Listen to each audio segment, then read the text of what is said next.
Double-Edged Destiny, a Fracture's Alternative Universe fanfiction by Doglover61402 / The Christian Ninja. Chapter 6, Misery and a Chat. The time is shortly after Chapter 5, and the setting is the Frostbourne Castle. A stack of paperwork from the Alliance meeting yesterday formed Patrick's first task of the day. He slid a thick document off the top of the stack, which consisted of a transcript of the meeting. Patrick grimaced at all of Rain's tasteless and cruel remarks about their new allies as he read the document.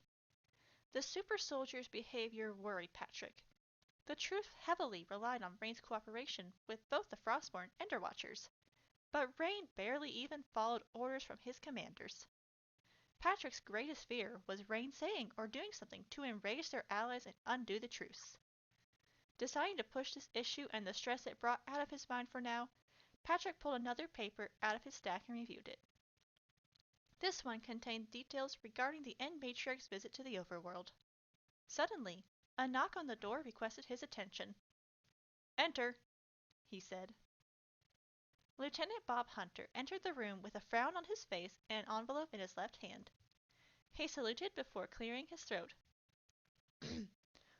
"Lord Patrick, I have some photographic evidence of an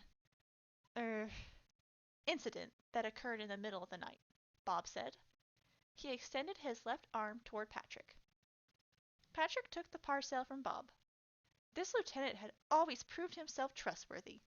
He held himself to high moral standards and made wise decisions. No one ever had an issue with Bob. "Thank you, Lieutenant."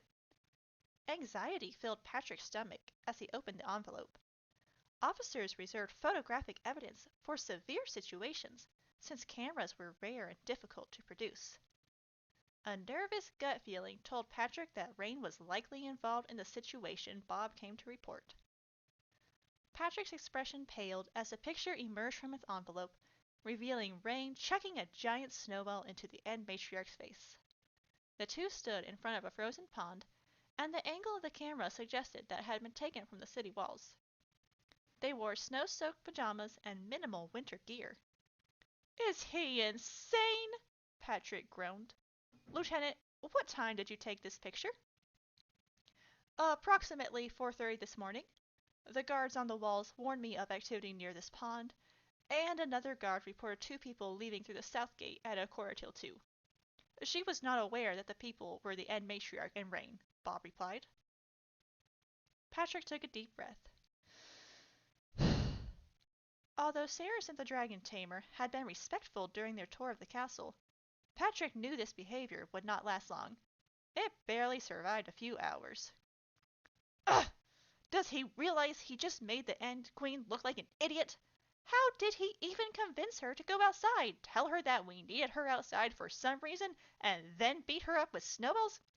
Ugh!" Patrick slammed his fist on the table. He rubbed one hand across his forehead, frustrated. Perhaps his anxieties about the Alliance crumbling would become a reality. He sighed.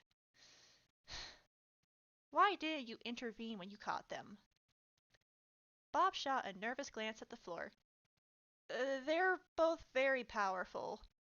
My soldiers and I did not think it would be wise to intervene without the wisdom of Sir Theo or you, but neither of you could be reached that early in the morning." Bob shook his head, looking slightly ashamed. "I am sorry, sire. I just did not want to risk my men's safety. We checked the area in which we had seen them periodically, but it appears they either went inside shortly after this or moved locations." Patrick took a deep breath and closed his eyes for a moment. He opened them, softening his angry expression a bit. "You did the right thing given the circumstances, Lieutenant. Keep this up and I will have you promoted to captain. Please, summon Dragon Tamer. This was his final straw. He will not get away with making the most important guest we've entertained look like a fool." Patrick's fists desperately wanted to meet Rain. He refused to have Rain risking the Alliance. "Yes, sire," Bob said. He turned to leave the room, but he stopped 1 block away from the door. May I ask, what do you intend to do with him? Patrick rubbed his hands together. I'm going to turn him back into a dumb, mindless, walking corpse, he shouted. Bob's eyes grew wide. Whoa! That's a bit much, but, never mind. Forgive me for questioning your judgment. He saluted Patrick one more time and left. Is this all you do all day? Sarah's questioned with one eyebrow raised.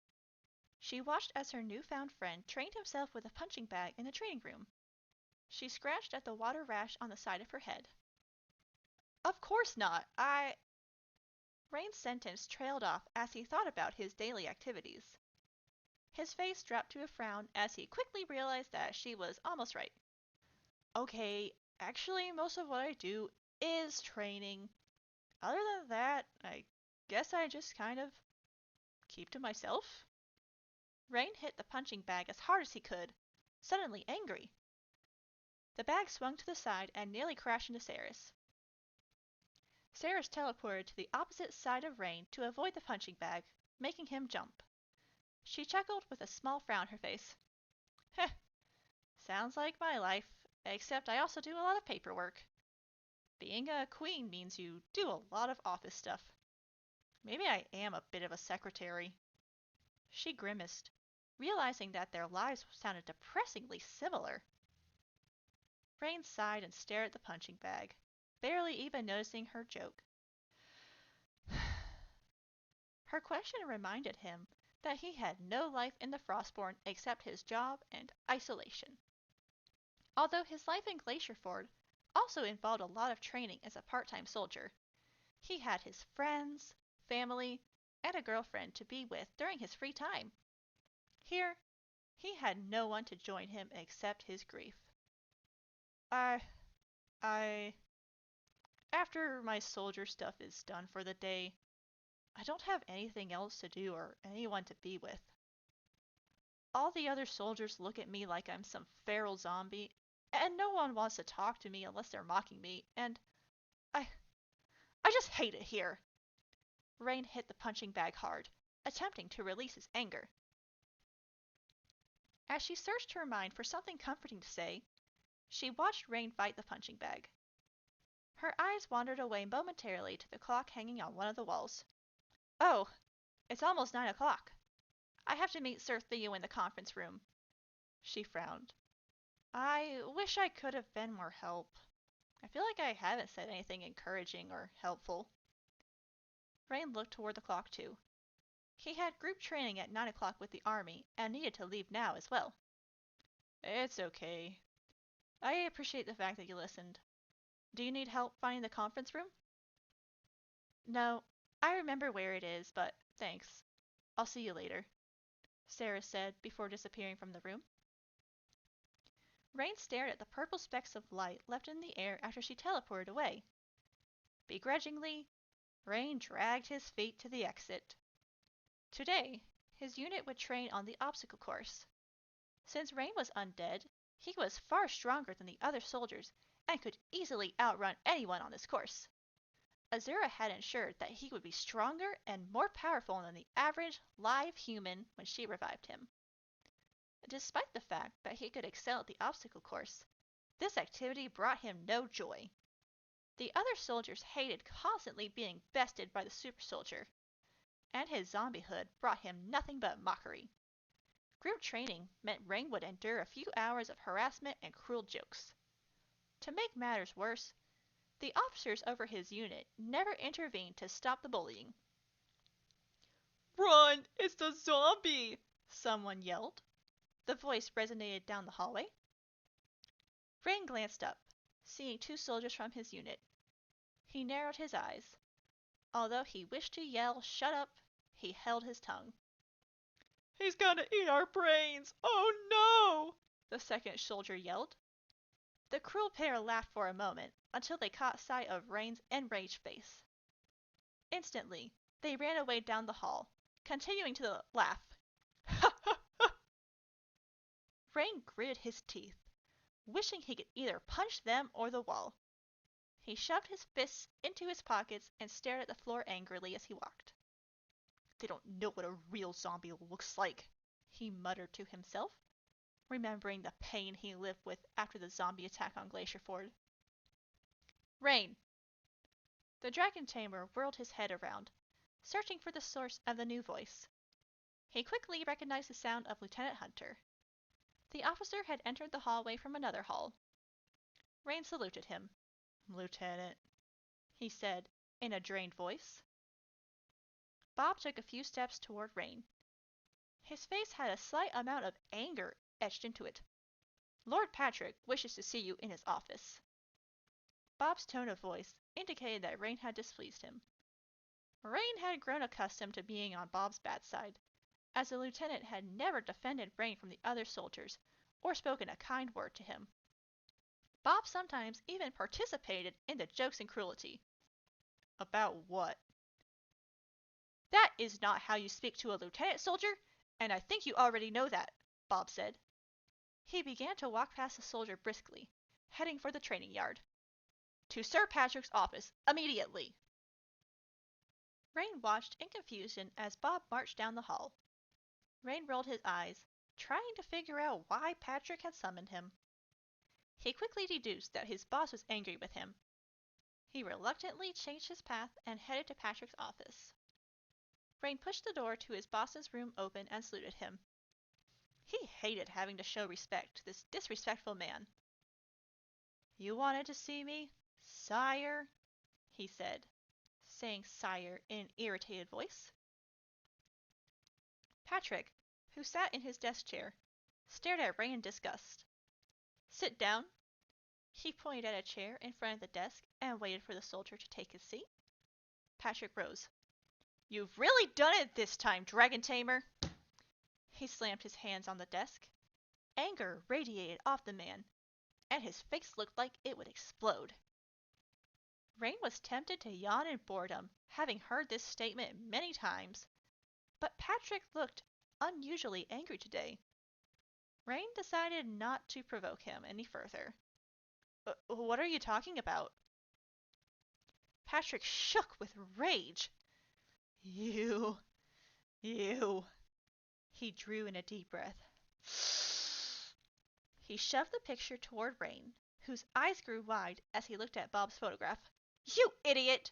You dragged the End Queen out of the city in the middle of the night and threw snowballs at her! What are you, a child? His loud voice filled the room. Rain's face paled as he realized that he and his friend had been caught outside.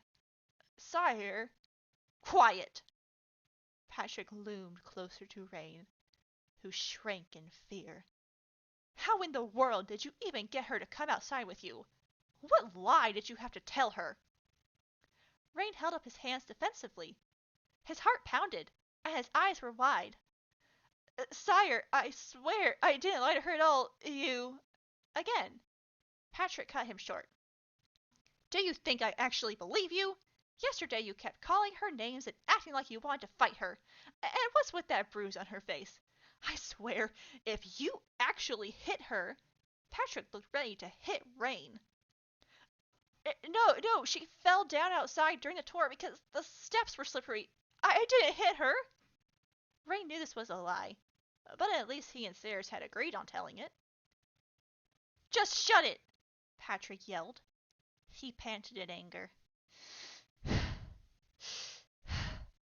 And his face showed that he was carefully searching for his next words. His voice suddenly dropped to a growl. Do you know how bad this looks on us? She's probably mortified after last night. As soon as the rest of the Ender Watchers hear from her about this, how you made her look like a foolish child, we'll be at war, and there's no way we can win against them. We were lucky yesterday to even be able to make the truce.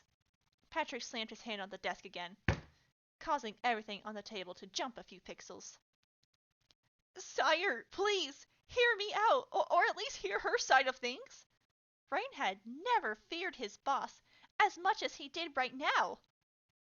Patrick growled loudly. Ugh! But instead of replying, he reached across the table and grabbed Rain's left arm, Rain yelped in pain as soon as Patrick's iron grip took him. This arm still hurt from his fight with Ceres yesterday. Suddenly, he flew through the air and crashed into a wall. He slipped down to the floor, taking a painting off the wall with him. "I am really going to turn you back into a zombie this time!" Patrick yelled. He marched toward Rain, balling his hands into fists. Rain prepared for his second chance at life to end. Right now, he felt true terror, realizing that Patrick wanted to trade his life for a chance to save the Alliance. Suddenly, a flash of purple sparks appeared in the room. Ceres roamed the halls of the Frostbourne castle. Her meeting with Sir Theo had been cancelled last minute, leaving her with nothing to do for a few hours. She decided to head to the library to read about Frostbourne history. She hoped to learn more about her new allies in order to strengthen their relationship. Staying in their capital still felt awkward and somewhat uncomfortable to Ceres, but she hoped that understanding them more would alleviate this tension. Suddenly, Ceres placed her hand on a wall for balance as a rush of her own power filled her veins. Her sight of the hallway had been replaced with the sight of an angry Patrick in another room. "Sire, I swear, I didn't lie to her at all. She heard Rain's voice. Quickly, she realized she was seeing through Rain's eyes. "Do you think I believe you?" Now she heard an angry Patrick yelling at him. Slightly dizzy from the sudden vision, Ceres held onto the wall for a few minutes, watching the confrontation between her friend and ally. Ceres jumped when she saw Patrick grab Rain and throw him, and then Patrick's threat filled her ears. Angry and desperate to protect her new friend, she ignored the dizziness and teleported herself into Patrick's office. Her vision returned to normal as soon as she entered the office. The sight of Rain lying upside down against the wall with Patrick's fists close to him met her eyes. "Put that fist down! Now!" Her voice echoed and came close to sounding like a distorted Enderman screech. Patrick froze in fear before his fist hit Rain's face, and the color drained from his face, making him paler than the snow. He slowly turned around. Now, he was the one shaking in fear. "Queen Ceres," he stuttered. He quickly bowed and avoided her threatening gaze. Ceres crossed her arms over her chest and took 2 angry steps closer to Patrick.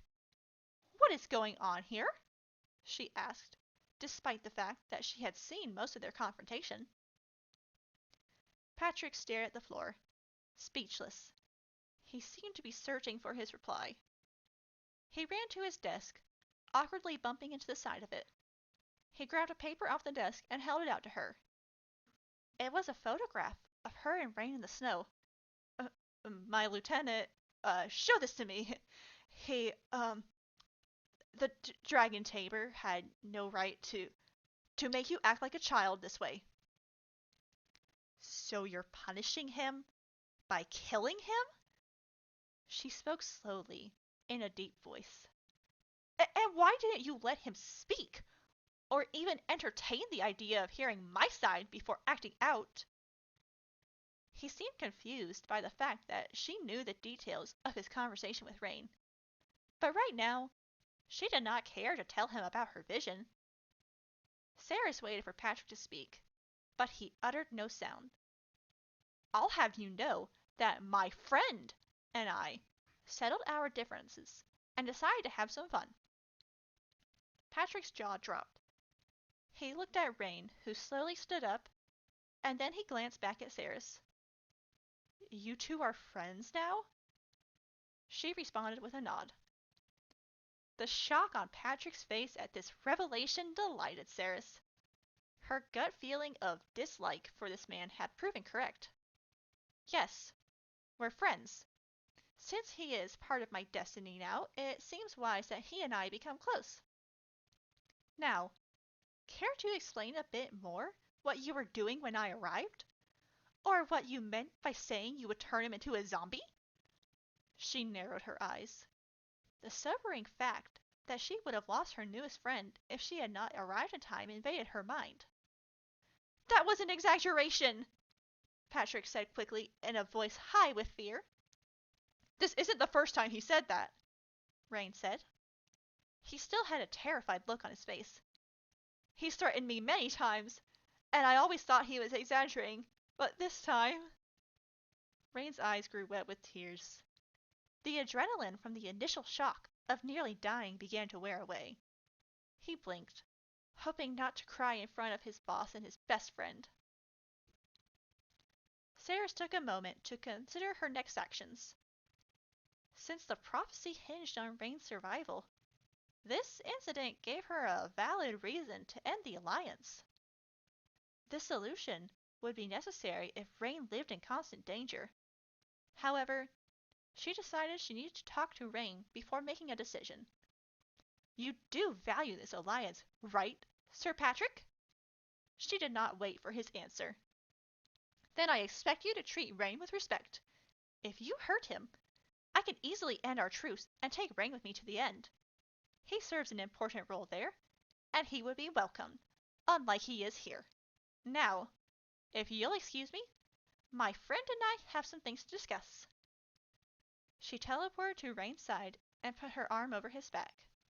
Together, they walked out of the room, but Saris never took her eyes off Patrick, who cowered in fear.